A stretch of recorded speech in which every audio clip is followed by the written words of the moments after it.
Ready? Yeah. Hello, welcome back to our channel. I'm Jovana. I'm Nate.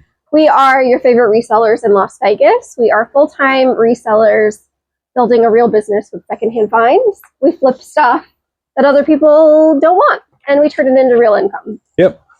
And on this channel, we don't have fluff, no bullshit. This is real stuff that really happens in real life. We talk about reselling as a couple, being very married, working together, lessons we've learned along the way, real strategy, real lessons, real business. So today we're going to talk about, we're going to do something called rapid fire reseller truths. You don't have to yell because the wind isn't going to be heard. Am I yelling? No, by just letting you know, you don't have to talk. You don't have to yell. You weren't yelling. Sorry. Just letting you know, microphones are right there. We can talk at a normal level. I did notice that mine was really loud when I listened to myself. Okay. Because I was trying to overcompensate, but the mic picks up everything. So you can just talk in a normal voice. I'll just carry on then. Yep. Sorry. Thanks. I just helping me out. I know. I'm so sorry. Go ahead. All right. So you're going to set the timer for 5 minutes. Go ahead. Yes. We're going to do each topic 5 minutes. No overthinking, no long stories. Nate hasn't read the questions yet, or he glossed over them. I haven't read all of the questions yet, so they're going to be like legitimate responses. Yep, and I'm looking to how to make a timer on my old phone. All right, 5 minutes. Okay, so the first question. Yep, go. Are resellers just hoarders with a business license? Are resellers just hoarders with a business license? What qualifies as a death pile? Do we ever get emotionally attached to items? When does inventory become avoidance? How long do we hold on to something? All right. Should we tackle one part at a time? Because I've already forgotten what the first part of the question was. Let's do emotionally attached to items. Yes. Because the answer is yes. Yes. We get emotionally attached to items. I think it's normal. And I don't know if it happens. I've heard other people talk about that. I know I do it. I know I get, I find something that I really like and think is cool, and I want someone else to have it. But some part of me still wants to hold on to it. Yeah. Because it's a cool find. And once it's sold, it's gone. That's it. Right. You move on. And there is a little bit of a sadness to that whole scenario in my head. Yeah. You know, if they were selling things that I didn't care about, like that's when bags sell. Nobody cares. I could care less. Yeah. Certain shoes, I don't care. But when I find something really good, yes, I do get emotionally attached. So in that way, yes, I think that resellers can become hoarders and still be resellers at the same time. I mean, we do have a Nike museum starting on all of the cool Nike stuff. Museum's a big word. Maybe booth. Nike booth. Shelf. Yeah, shelf full of Nike stuff. Maybe a couple shelves. I think especially too when you find something that's really cool. For me, it would be like a really beautiful dress. I'm like, this is amazing. It's gorgeous. I love it. It's new with tags. Retails $1,000. And I'm like, I don't really want to get rid of it for less than $500. Yeah, exactly. That's not reasonable. That's the other part of the emotion, yes. Like, I don't want to, I know in my mind it's worth more money, but that doesn't mean anything. It needs to be whatever someone's willing to pay for it. Whatever someone's willing to pay at that time. Right, at that time too, what do comps say? Trends change, money changes. Comps change from day to day. And I know people, like you said, you know, comps change a lot. So do trends. Yeah. And chasing those things is hard. Yeah. It's a challenge. Mm-hmm. So what's one thing in your inventory on eBay you think that we shouldn't still have? Oh my gosh. Probably 90% of the hats. We pick up hats because they're easy. Right. But we're accessible. I put a lot of time into it for not a lot of money. Yeah. So I really try hard, but I know like when I go to the thrift store, the first place I look normally, or at least one of the places I look is shoes, hats, and then go to clothes and bags and stuff. But I think there's more money. There's obviously more money in other things than hats. We have a great hat selection. I would go as far as say the best hat collection, and I know I'm emotionally attached to that. So that part of me I need to work on. What about when does inventory become avoidance? For me, it's t-shirts. Like I have so many t-shirts. I love them. We pick them up. But avoiding inventory, let me clarify. Avoiding inventory as in already listed? Like or the desk or money pile of inventory. Okay, yes. And I'd rather not look at it. Yes, yeah. I'd rather go thrifting. I'd rather do anything but go through it. Yeah. Anything other than listed, which just makes no sense. I know. Like you've already paid for it. Yeah, it's in your house. You need to get it listed. Yeah, and I tell myself, and then as the day gets towards the end, and I'm like, oh, And my first thought, yeah, I hate that. I know. We'll talk about I that. absolutely cannot stand the procrastination side of my brain. Yeah. I would rather just shut it off and say, no, just keep going. Just get into it. Just do it. Take the thing, put it out. It's a challenge. Yeah. I know, and we always talk about that. You do have to do it. 10 items of in each category, get them out there, and then you list those 10, list those 10, and then you're good. Done your stuff for you're the good. day. And then you can do it, and then once you get in that habit, your death pile is going to go down quite a bit. Totally. So that's what I want for me to do, because I'm not telling anybody else what to do. But this is what needs to happen in order for us to be successful in our reselling business. Right. Is to have it organized so I can go 10 items. Have a plan. Have a plan. Willy-nilly, because I sit down and just do it. And then I only end up listing like yesterday, 21 things. Yeah. That's not enough. I know that's more than usual. Right. That is good. Yeah. But I know I can do better. Yeah. And I know that there might be 3 or 4 drafts that I didn't finish. Is that true? Yeah, I think it is. But anyway, so did that answer your question? I think so. Okay. You want to answer the question? I sort of talked about t-shirts. I like them. We have a big bag of them.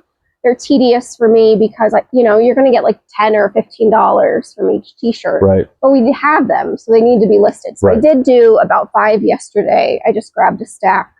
I didn't look through them. I didn't get stuck on what it is. Yep. Just grab it and get it listed. Yep. I think that's the best way to do it. Yeah. Oh, timer's up. Oh, just got up. Okay. Excellent. Next. So our next topic is biggest lies that resellers tell ourselves. I'll list it tonight. It's super rare. It'll sell super fast. Rare. I paid up, but it's worth it. The algorithm hates me. All of those things are true. I paid up, but it's worth it. Probably say them on a daily basis. And it's like, if you go through that list of I paid up for it, it's always like, it just gets more and more and more as you go through the things. Like if you actually did pay up for things. Yeah. And it's like, well, I felt good about this one, so I went ahead and spent 80 on this one. Right. We haven't recouped any money yet. And I am all for paying up for things if they're You have to do the research. You have to have the cash flow available. It can't be right, but if we're sitting on a death pile, going out and sourcing and then paying hundreds up of dollars of things. That doesn't the make wrong any sense. way to do reselling. Yeah. Yes. Okay. That's not going to earn you any income. No. It's not. It's really just shopping then. Right. So I'll list it tonight. I'll list it tonight. Or tomorrow. I've never said that. I'll list it tomorrow. No. I know that I'm not going to. A second ago. What did I say? I'll list it tomorrow. I'll list it tomorrow. Oh, my thought process is I'll do better tomorrow. Okay. I'm sorry. Yeah. Yes, I list it tomorrow. Yes, you're right. I was thinking like when I pick something up at the thrift store, do I think I'll list it tomorrow? No. But when I get home and as the day gets later and I think, oh my gosh, the day's shot. If I just start now, how is that going to help? I do that a lot. It's like, and I don't like that. I don't like it. Already too late. It doesn't matter what time it is. That's what we want it. Like it has to be a minimum quantity needs to get done. Doesn't matter every single day. This is our dog Hobbs. He's part of our reselling team. Yep. Emotional support. Yes, emotional support dog. Yep. That happens a lot though, because it's like something new and exciting will come along. So we go to the thrift, we have all of these cool things that we like at the moment. Then we have to sort them, we have to wash them, we have to do all of that, and you forget. And so then we've moved on to the next thing, and it's like, we do need to get this stuff listed, but this other stuff is cool, so I want to list that now. Right. And I do that. Cool. I fell right into the trap that they told me that I listened to when I first started reselling with you, was that this is what will happen if you don't list what you just pick up. Yeah. Something will happen. Snowball. Life will happen. Yeah. You don't get that listed that day. The next day, you're like, oh, that's the day we source. So you'll source. Yeah, you bring some stuff home, and then life happens again. Other things, yeah. Life happens again. And then you're like, what did I just pick up? Right. Don't I need some stuff? Yes, I need to go source again. Right. So that's like how the brain works. So you'll source some more. And maybe you list the things you got that day, but then you still have the 1, 2, 3, 4 days of things in the past that you didn't touch. Like there's a box in the garage that is embarrassing. Every time I see it, it's just like, that's where it goes now because I haven't touched it. Yeah. But there's stuff in there that is no different than the stuff in this room. Stuff, right. It's just a different pile. It's just a different death pile in a different room, which is just embarrassing. And I know no one likes to talk about that, but it happens. No one's perfect. I mean, and it's not about being perfect. That's not what I meant. Sorry. You just have to be efficient with your time and your energy and your money. Yep. Because it's easy to get in the cycle of sourcing. Yep. And it's for you. You need to do it for yourself. Right. Like, this is not because of anybody else or Right. doing it for, it's like, this is important. And once you do it, you feel better. I know I do. Yeah. And I know once needs you to like, be if you, done. needs And to then get you're done. like, sweet, look at Yep. that. I got all those shirts listed. Yep. And I know we all have them. We have, I need to do research on that pile. I need to do, we talked about that There's last video. flaws or whatever, the fixing right? pile. Yeah, the flaw pile. You know, I don't want to get rid of it, but we talked about this is like, if we can't fix it, it needs to go in the garbage. Yes. You have to make that decision. You have to just make the decision. Otherwise, it just holds you hostage, and then you feel bad every time you look over at it. And if you do work with a partner, and I know that's hard for people to like let go of things, especially when you are, I think hoarder reseller is like a fine line between that. Because like, if you have 5 items that I like and you come along and go, you know, let's just get rid of this because you haven't listed it yet. Right. I mean, I would probably freak out and be like, no. Yeah, I'd probably, be defensive right away and resist and be like, no, I'll list it. I'll get to it. And the intent, yes, is real, of course. But the action has not happened yet. Yeah. So when is it going to happen? Right. You have to. So some point, you have to just do it. Yeah. And that's the thing. It's like, once that happens and you start listing every single day, you don't talk about it again. It's not an issue. We talk about it because it's a real issue. So even the most experienced resellers, I believe. Yeah, everyone.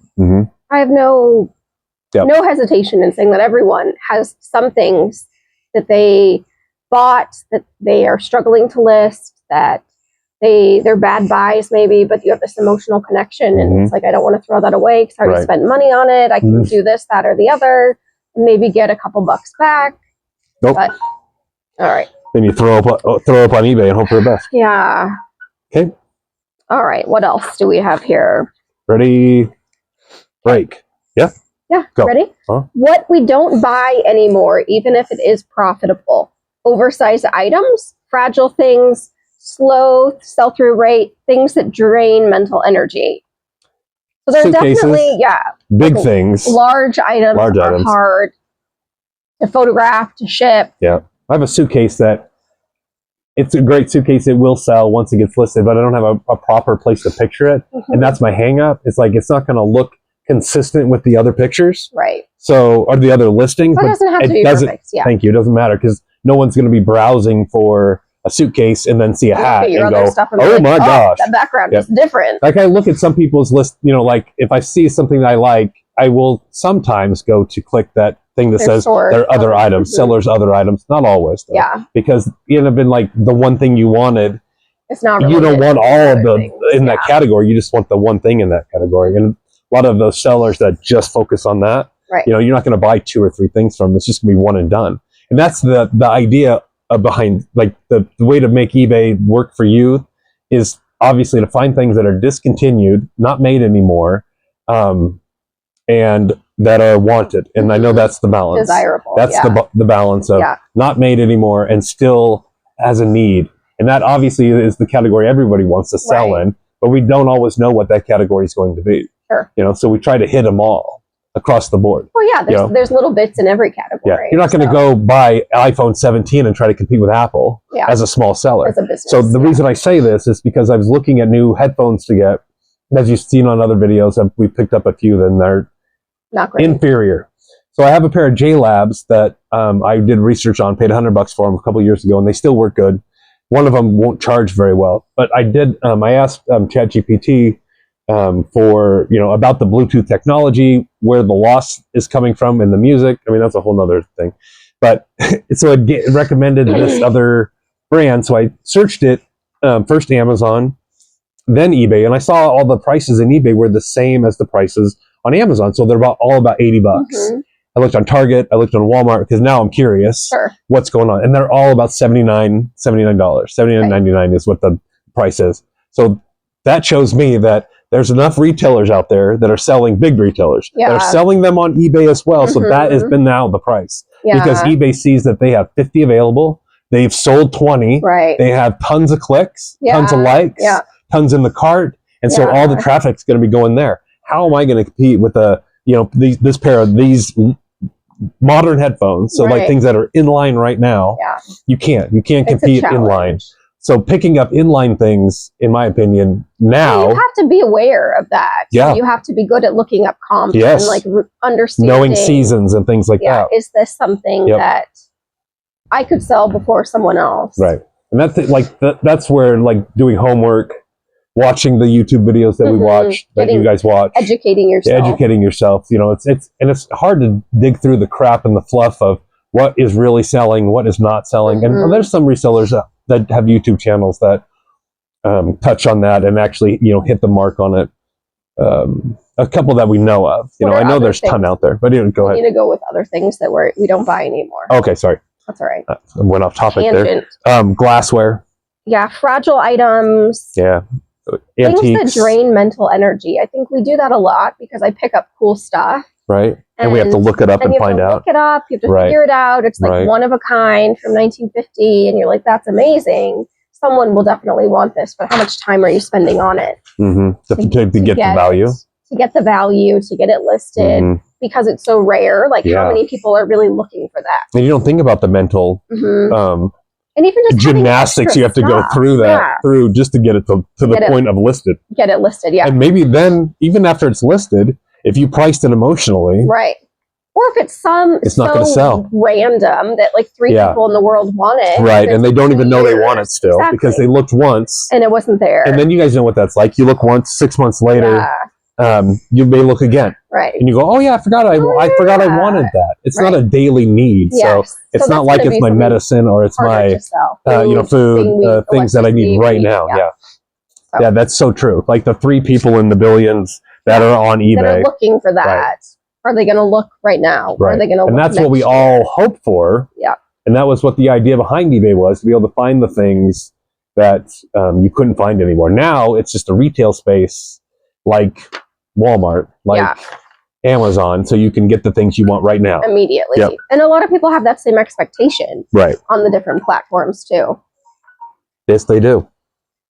Did we cover it? Yeah. Do you want to do one more? Yeah, keep going. Okay. We can do a few more. Let me see. Not that long of a video. Here's one. Okay, yeah. So we'll do this next one. The one skill that actually matters. So one skill. I'm going to give you a couple of skills. Okay, the one skill in reselling that actually matters? Yes. Go.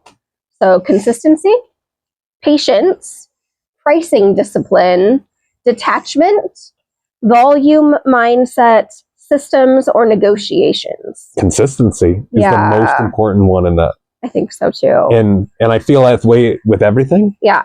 Like being consistent in our marriage, being consistent in our healthy eating, taking care of our bodies. Yep. And then obviously our business being consistent. And consistency is always something I've struggled with. And I've never thought I've ever mastered it, but never wanted to, because it's like, you don't want to master that to the point it's impossible to do. to be that consistent.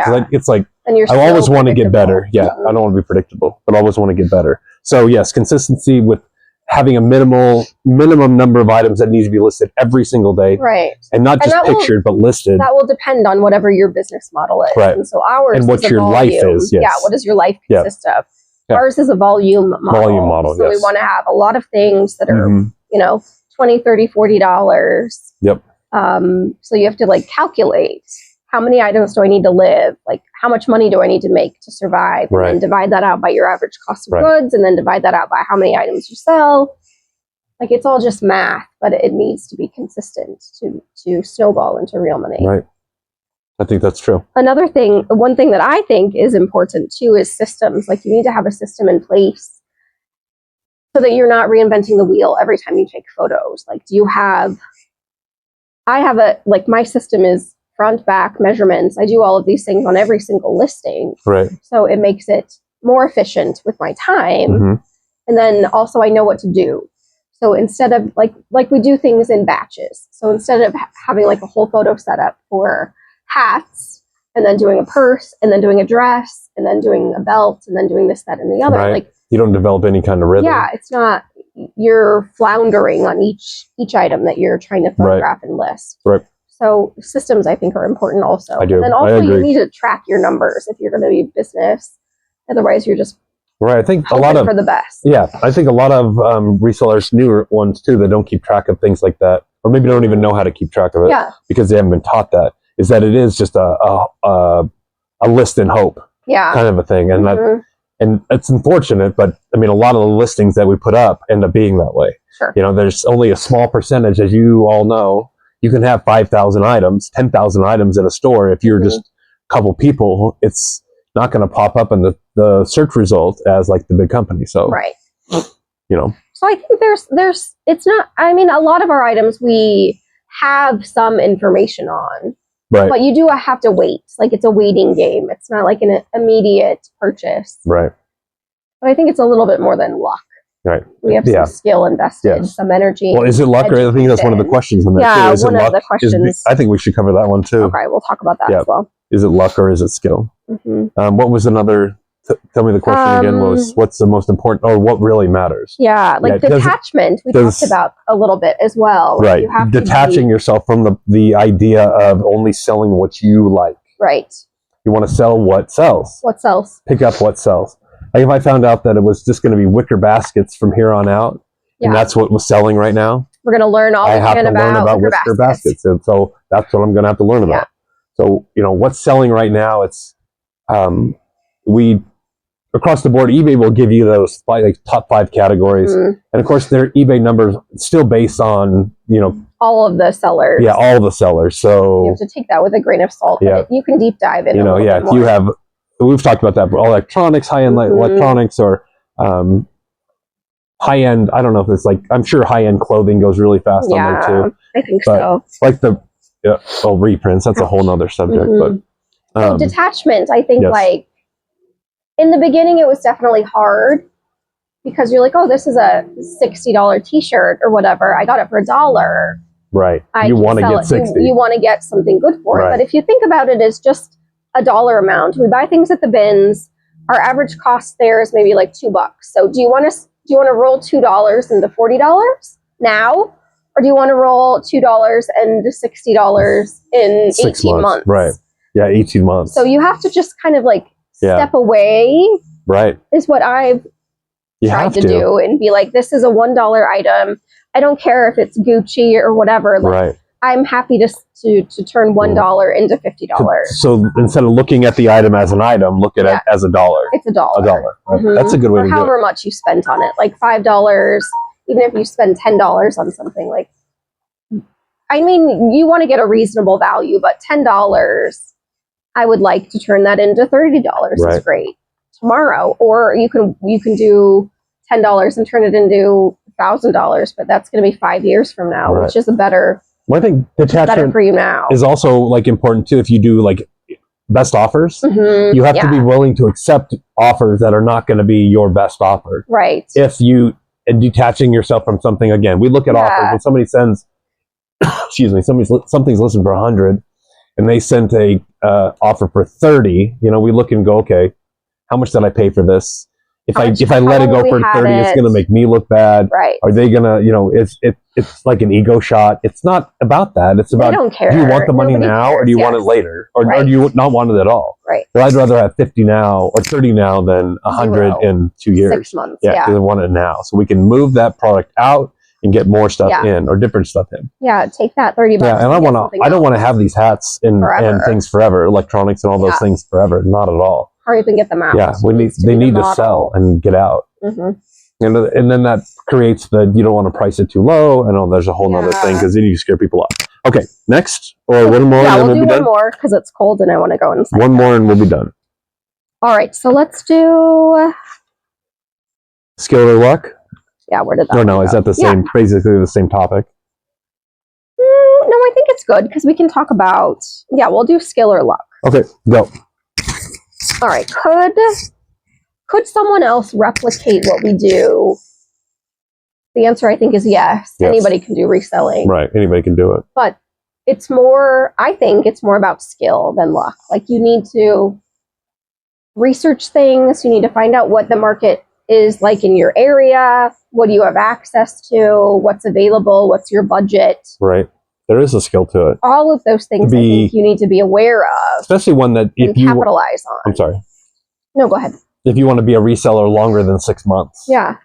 If you want to actually be a reseller as like a real full-time business, you have to think about lots of different factors. And it's not just like, sweet, we found this, you know, vintage Nirvana t-shirt. Yeah, for that is one lucky. time. Yes, that's The one, luck. you finding the one-off item. Something that's awesome and that amazing. is lucky, but that happens a lot.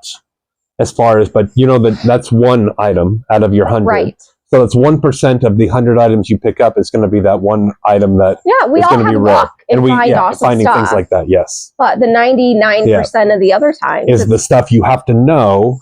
Random, miscellaneous things that you find at everyday thrift stores that you have to know the brands about. You have to know the like what's trending. You have to know fabric content. You have to know this is something or other that I heard about. Is this company being boycotted now because they made a poor decision and now nobody's buying their stuff? That happened a lot in like before 2020. There was a few companies that when they did something stupid and people are like, I'm not buying Balenciaga. I'm not buying Adidas or Yeezys. I'm not buying, you know, like they took a stand against these companies. And then all of a sudden you realize in your store, because I know at the time there was stuff that we had that people weren't buying. And I was like, why is nobody buying this? And it's like, well, the brand's having an issue right now. Yeah. So you have to be aware of those things. Either sell it for real cheap and move on, or like weather the storm. Yeah. You still need to be aware of what's going on in the world in order to be relevant in your items. Unless you have something that is specifically set for one demographic and you know that they consistently buy it from you. Yeah. That's one thing, but that does not happen that's very rare. Business model. Most, I think, are volume model everything sellers. As resellers, we will run out of whatever that item is. Yeah. We don't have an endless supply of this particular hat or that particular shoe or that dress or you know those goods, like the things we pick up that are medicine that or health things, health and beauty stuff. It has an expiration date. Right. So some of that shit that we've listed is going to expire, and we have to address it. Yeah. So market shifts, sourcing, environment. Yeah, how to run a business. That is not the luck. No, you know, the guys, you have to figure it out. People that are successful, and think of it as start small. The people you work for right now, like if you work for a local business, they didn't become successful, you know, just willy-nilly. They were smart about what they did willy-nilly. Things white people say. And it takes time, and we all make mistakes, but you try to minimize and mitigate those mistakes by getting more education and learning from other people. And, you know, reseller networks can be really helpful. There's a lot of information that's good. There's a lot of information that's not great. Right. But you have to... People that don't have your best interest in mind, and that see you as just competition. You got to remember that. You have to know. There are gurus out there that will, you know, use your being naive against you, and thinking that in the guise of, oh, I'm going to help you. And then you realize you're paying, you know, $35, $50, $75, $100 a month for what? You could definitely use that for something else. For stuff to sell. Yeah. Or like a system that works for you. You could pay for QuickBooks, or you could pay for a reselling virtual agent. Yeah. Yeah. Any of those things. Virtual assistant. Virtual assistants. Yeah. Virtual agent. I don't know what that is. No, but I want a virtual boss. That's what I was working on with ChatGPT. Yeah. It says it doesn't exist yet. And I was like, well, I don't think you would manage. No, but I thought, isn't it funny? Because I asked, I was looking at the headphones and I asked a question. This is just the one example because it's just happened. That's why I'm referring to it. I don't refer to ChatGPT for everything. I just want to say that. And I said short answer only. I didn't want a long speech about it. Is FHD for no? This was about displays. I'm sorry. Is FHD fine? And it said yes. The 1080p or whatever it was is fine for what I was looking for. And I thought, wouldn't that be nice if at that moment that ChatGPT said to me, "That's great, but what about the listings? Have you got that done yet? Why aren't you getting any listings done? Are you going so down that was this my question. I was like, well, is there an app out there that would like pop up and interrupt me and say, "Have you done your listings yet today?" I think we could. I know. We could look into that. Well, there is reminders, but that I was like, you have to set the reminder. Yeah, you have to be the one to set it. It's not the same. Yeah, it's not the same. So I think finally we'll close with like, could a beginner replicate what we do? Yes. And I think yes. In a way. It would take some time to get the volume going. Well, you know, that really cheapens what we do. I don't think they could replicate it completely. I think the unique skill set that we bring, I don't think is good though. Talking about us specifically. Yeah. Why? because I think that we bring like our experience, different skills. Well, I think that's sets. true. We look at things differently. Like, could a reseller, could someone? Of course they could. A person out in the ether. Yes. And then they have better. I'm sure they have better ideas, different ideas, maybe, things that work, things that don't work. I mean, I don't know everything. Yeah, and we've learned so much along the way. And just because I do, and just because I've learned things doesn't mean I always know what is going to be the next good thing to do. You know, most of us are just chasing whatever is whatever the comps show. You know, exactly. And you shouldn't run your business on what comps and what people say. Well, what's the sell-through rate? What's the click-through rate? Well, those are important. They are important, but not at first. Don't bog your brain down with it at first. Don't get overwhelmed. Don't get caught up in that. You know, just the thing to do is when those questions come up, the answer always ended up being just list. Get it listed. Get it listed. Keep listing. Yeah, if you have Don't worry about the sell-through, the click-through. If you have an item and it needs to get out there, get it listed. I mean, that's the item's there. It's right there. Right. Once you start purchasing inventory, like you have money to source now. You've sold all of the things in your house. You've sold all of the things around that friends have given you, or they're listed. Then you can like start to think about, what should I put this money into? Right. How do I best source with this $20 that I have? What is the best item that I can get? Yep. What's the best way to make, fastest way to turn this into more money? Right. Yep. And that takes a little bit of effort. Yeah, you really have to think about what is available to you again. Yeah. What's selling? Relative, I mean, this is all the information you can find out fairly quickly. Yeah. And just get like a general idea of what has been selling best for the last however long eBay is, because they'll give you the top 3-5 categories. Just when you're in the home screen on our Android app, it shows you top 3 categories right there. So if you have a store, find out which ones are selling. Like I know Pokemon cards, I don't know if they still sell. Yeah. We've never sold cards. We've come across cards once in a while. Normally I'll keep them or donate them back if they're not the players I like. Right. But I don't know anything about that. But I know that there's a whole market for that. And like video games and accessories and like the Switch, I had no idea had so many accessories to it. And things that you can pick up that people still want. Stuff that people really like. Anime. I don't know about any of those things. Yeah. But I'm not opposed to it. I'm not opposed. If that's what we have to learn, that's what we'll have to learn. Right now we have a great access. I'd rather sell things people wanted than being like wondering what they could be wanting or hoping that one guy who wants that one. So that sounds like it's a really bad business model. That one PGA beanie. Yeah. Yeah. It is not a great model, no. But the margins are what make up for it. That's why you're allowed to have that thing. Most resellers, we're given a grace because of the margins to hold on to shit that doesn't sell. Right. At what point do we get rid of it? You have to have it. That is part of the system thing you mentioned earlier. You have to have a system in place, monthly, weekly, to look and say, okay, these are the things we picked up, and this is the things we still have. What hasn't sold? But why hasn't it sold? What we've discovered, like what you did with and we did it.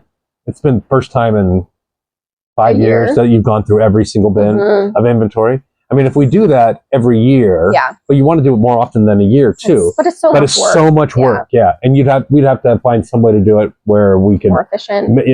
More efficient and get it done quicker. Usually what we do is we will list it and we will wait. Yep. And it will either eventually sell or we'll move and then we'll do a re-inventory. Right. But that again, that's not a great plan. It's like you said, Yeah. So there should be a better system in place for that. Well, I think that once we establish something, we'll share it with the group. Yeah. And I mean, that's why it's real. Like being a reseller and acting like you know it all, or I quit reselling and, I quit eBay in 2026, or, I sold 1 million pairs of shoes in a month. Yeah. It's that's not real. You have to take all of those hype things with a grain of salt. Yeah, you have to. You can't get caught up in the promises and lofty things that hard work. One individual may have. Yes, reselling is hard, and it takes consistency, and it takes education, and takes space. There's lots of diligent on it. Yeah, you always have to be working. Right. Always be working. And we're always working. Yep. Always be listing. Always be doing something. Right. If it's not just doing research on what products are selling. That way you have an idea when you go back out. Mm-hmm. And it's really easy to say, yeah, I'm researching, and then just get caught up in just surfing or scrolling. Yeah, that's not but the same. That's not the same as research. Have some like educational, like have something in mind of, okay, when I go to this store or this store, I'm looking for this specific brand, this specific style. Mm-hmm. That's what's selling right now. And of course, as you pick those things up, you have the one thing. See other stuff. Yeah, you'll see other things, and you eventually will start to learn these things. So, like with me, when I first started, I just went off what I knew, and I knew what I wore. Wow, a lot of people do that. I knew what I liked, things I wanted, and those are the things I picked up at first. Right. And that's great at first. Yeah. But then like right now, then you have to be like what's selling and be practical about it. Yes. What is going to make us money? All right. That's what we have for now. Video. Yep. Questions, comments. We have some more questions, so we'll do another rapid video fire later. Yeah. We'll have a haul video for you next video because we're going to go sourcing tomorrow. At the bins and probably Nellis, maybe. Maybe Nellis. Yeah, we'll see. Salvation Army. See how much time we have. Something like that. Yeah. All right. Well, we have links below if you want to search our stuff. Oh, I was going to tell you the things that sold. Oh. I guess we can do that in a different video. Okay. Yeah, we'll do that next. All right. Thank you. Bye.